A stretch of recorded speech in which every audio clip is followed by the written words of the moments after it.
that this is a global challenge that requires a global response. And so we're working here today to create a forum for that to happen. And part of this is this new initiative, Forge, which we described earlier. We have a number of countries that have signed on to that and many more that we hope will do so. That was our first session, was the launching of this Forge initiative. Let me just say I want to thank the Republic of Korea because they've been for their leadership on the previous entity that was filling this gap, which is MSP. But we're moving forward on this thing with Forge, and the purpose of Forge is to foster collaboration and to build a network of partners across the world, and many of whom were in that room today. This afternoon, there'll be additional sessions led by Trade Representative Greer, who's going to present on a price floor mechanism, and that's designed to make sure that these commodities will never fall below a certain price so that they can become economically viable. The idea is to protect people's investments or investments in these sectors across the world. They'll hear from Secretary of Energy Wright. They'll hear from the Development Finance Corporation. They'll hear from the Exim Bank. They'll hear from the Department of War. They're going to showcase financing tools and programs for critical minerals investment. And then Treasury Secretary Bessent is going to close out later tonight, the ministerial, or later this afternoon. We're planning to sign new critical minerals frameworks with several partners later today. And I want to just highlight again, this is really a historic gathering and highlights the billions of dollars the United States government has already committed towards this endeavor. And that's going to enable private sector investment towards creating reliable supply chains that are vital, as I said, to technological innovation, economic strength, and also national security. So we thank you again for covering this, and we're grateful for all of our partners that are here today. And as I said, 55 partners, 54 countries in the European Union are here, and we think there are many more countries that are going to be interested in joining this initiative as it moves forward. And I think our team here did a great job of pulling this together, and of course, the day's not done. All right, let's get to your questions. And I apologize ahead of time. I know I did like a 2.5-hour press briefing late. I can't do that today because they need this room for the family photo. So they have to have us clear out so they could set that up. Okay, so, Tommy, you're going to call people just because if not, they'll get mad that I didn't call them. So they'll blame you. Yeah. All right. First question, Alex Salvi from Newsmax. Good morning, sir. The United States has a vested interest now in the critical minerals inside of Ukraine following last year's agreement. We know that the United States this week is monitoring and hosting, of course, trilateral talks between Kyiv and Moscow. And while there does seem to be a framework, at least when it comes to security guarantees, when it comes to any territorial disputes, there does not seem to be much movement one way or the other. Is there any progress being made on that front, and do critical minerals play into those conversations? And separately, sir, if I could also ask about the New START treaty with Russia that expires tomorrow. Yeah. I don't have any announcement on New START right now. I think the President will opine on it later. Obviously, the President's been clear in the past that in order to have true arms control in the 21st century, it's impossible to do something that doesn't include China because of their vast and rapidly growing stockpile. On the question of the talks, they're today and tomorrow in Abu Dhabi. Look, the good news is that for the first time in a very long time, we have technical military teams from both Ukraine and Russia meeting in a forum that will also be involved within our experts.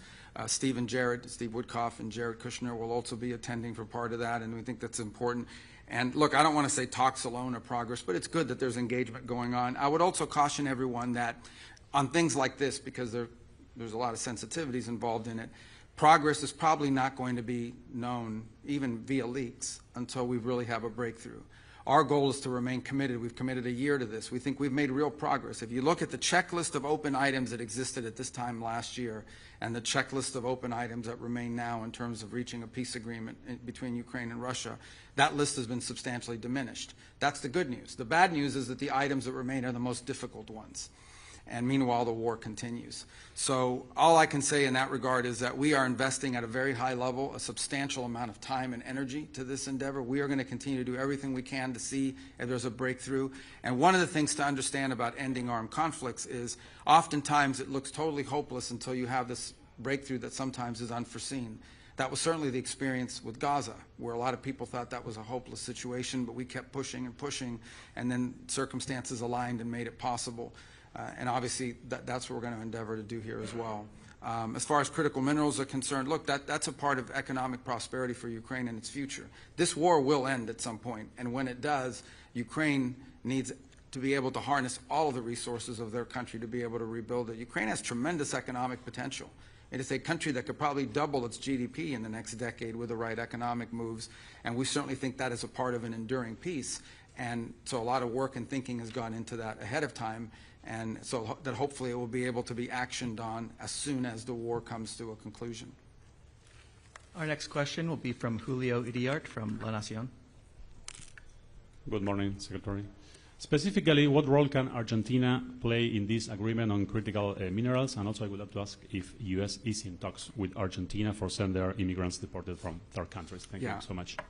Yeah, on the second point, I would say, look, we have conversations about countries willing to accept third-party nationals, but we don't have any deal or anything lined up. I know it's been the subject of media leaks, and sometimes those are with malicious intent, but certainly Argentina is a great partner across the board, and at the end of the day, we have tremendous faith, confidence in our relationship with President Milei and his team, and he will always act in the best interest of the people of Argentina, in the national interest of his country, and so we appreciate that. And on the first point, Argentina is not just has the capability from a natural resources standpoint to be a key partner in critical minerals for the world, not just for the United States, for the world in a way that's good for Argentina.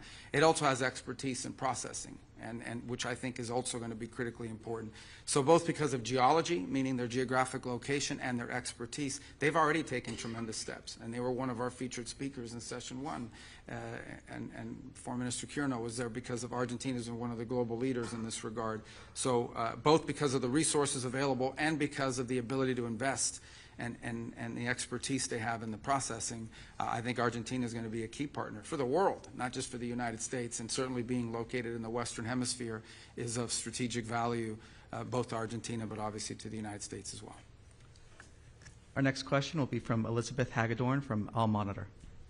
Secretary Rubio, can you confirm the format and location of Friday's talks with Iran and clarify, given that Iran refuses to negotiate its missile program and insists on a right to enrich uranium, is the U.S. open to a compromise if that means reaching a deal to avoid military action? And separately, if I may, how exactly do these negotiations advance President Trump's repeated pledges to help the Iranian protesters, many of whom are likely to see these nuclear talks as legitimizing the very government that violently massacred its own people? Well, let me first say just on the logistics. At the end, let me back up and say from a big picture perspective, I think it's pretty clear right now, President Trump is willing to talk to and meet with and engage with anyone in the world. I mean, that we don't view meetings as a concession. We don't view meetings as even legitimization. It is our willingness to sit and listen and talk to anyone, any adversary, any ally, obviously, but anyone around the world. And so the president's always been open to that. He showed that in the first administration, and he's showing it again now. And so I think if there's an opportunity to engage directly with counterparts in the Iranian regime, the United States would be open to that, and that's what we're open to. We thought we had an established forum that had been agreed to. In Turkey, it was put together by a number of partners who wanted to attend and be a part of it. I saw conflicting reports yesterday from the Iranian side saying that they had not agreed to that. So that's still being worked through. At the end of the day, the United States is prepared to engage and has always been prepared to engage with Iran. As far as the topic of those discussions and what the agenda needs to be, look, I think in order for talks to actually lead to something meaningful, they will have to include certain things. And that includes the range of their ballistic missiles. That includes their sponsorship of terrorist organizations across the region. That includes the nuclear program, and that includes the treatment of their own people. The fundamental problem Iran faces and the regime faces right now is that what people are on the streets complaining about, this regime cannot address. They cannot address it because it's economic. Those problems remain. And one of the reasons why the Iranian regime cannot provide the people of Iran the quality of life that they deserve is because they're spending all their money, they're spending all their resources of what is a rich country sponsoring terrorism, sponsoring all these proxy groups around the world, exporting, as they call it, their revolution. But I remind everybody what I've been saying through my entire career in public service. I said it in my hearing when I was asking for confirmation through the Senate. The Iranian people and the Iranian regime are very unalike. In essence, what the Iranian people want, this is a culture with a deep history. These are people that are the leadership of Iran at the clerical level does not reflect the people of Iran. I know of no other country where there's a bigger difference between the people that lead the country and the people who live there. And so our hope resides in that. As far as the president's views on the way protesters were treated, he was very clear about it. And as you saw, part of what the President said publicly prevented mass executions that were being planned and we're on the precipice of. And obviously beyond that, the President retains a number of options to how he responds to that and future events. But as far as the talks are concerned, I think the Iranians had agreed to a certain format. For whatever reason, it's changed in their system or what have you. We'll see if we can get back to the right place. But the United States is prepared to meet with them. I think it was scheduled for Friday. Steve is ready to go. He'll be prepared for that. If the Iranians want to meet, we're ready. They've expressed an interest in meeting and talking. If they change their mind, we're fine with that too. We prefer to meet and talk. I'm not sure you can reach a deal with these guys, but we're going to try to find out. We don't see there's any harm in trying to figure out there's something that can be done. This is a president that always prefers a peaceful outcome to any conflict or any challenge. We have time for one final question. This one from Nahoufal and Ari from Maghreb Arab Press. Thank you, Mr. Secretary. Nofan Hari, Morocco's news agency. My question is with regard to African countries, including Morocco, who is participating today. Mm-hmm. How do you envision their role in this ministerial and in the forum going forward?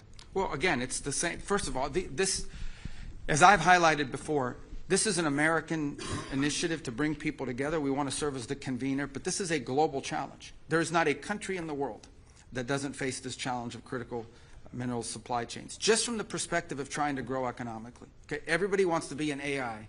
Everybody wants a center. Everyone wants to advance industrially and technologically. Everyone wants to be able to defend their national security. All of these things, whether it's a cell phone, a computer, a semiconductor facility, or the weapons that protect your country, all of these things have to be built with components. And these components invariably involve critical minerals that don't just have to be mined, they have to be processed. So every country has that interest, to have a global supply of critical minerals, not just the raw material, but the processed material that is usable for an industrial capacity. And Morocco shares that with everybody. Second is, every country in the world has, even though they call it rare earth and critical, and they're not really that rare, every country has some deposits of critical minerals. They're different ones in different parts of the world. And so I think Morocco, like any country in the world, would want to be able to use those natural resources in an environmentally responsible way to develop its own economy. And not just the mining, but potentially moving to the processing as well. And so what you look at is, if every country in the world has strategic advantages in terms of what it can mine and when it can process, you want to create a network of countries, as many as possible across the world, where we have a reliable supply of critical minerals. This is critical for Morocco, and they can play a very key role because they do have critical mineral supplies that they can be mining, and that creates economic development. But I also think they have a vested interest, like every country I think does, in having a reliable and diverse supply across the world of processed and finished and refined materials that can be used for economic advancement in a cost-effective way. So I think Morocco plays a key role because of the deposits that it has, but also because of its willingness to invest in processing and its cooperation and being willing to be a part of this global initiative, which it will have to be a global initiative. No country in the world has every critical mineral that's valuable, and so it will rely on international cooperation. That right now, you have 90-something% of some of these elements controlled by one nation in one place. And that's just not healthy for the global economy, and it's certainly not healthy for security and stability. So Morocco can be a key part of that, and we're very happy they're here today and seated there at the table with us. So, okay. Thank you. This concludes today's press availability. I apologize. I love doing long press conferences. I do a longer one, but we got to use this for the family photo. All right. Thank you, everybody. Thank you. Thank you. Thank you.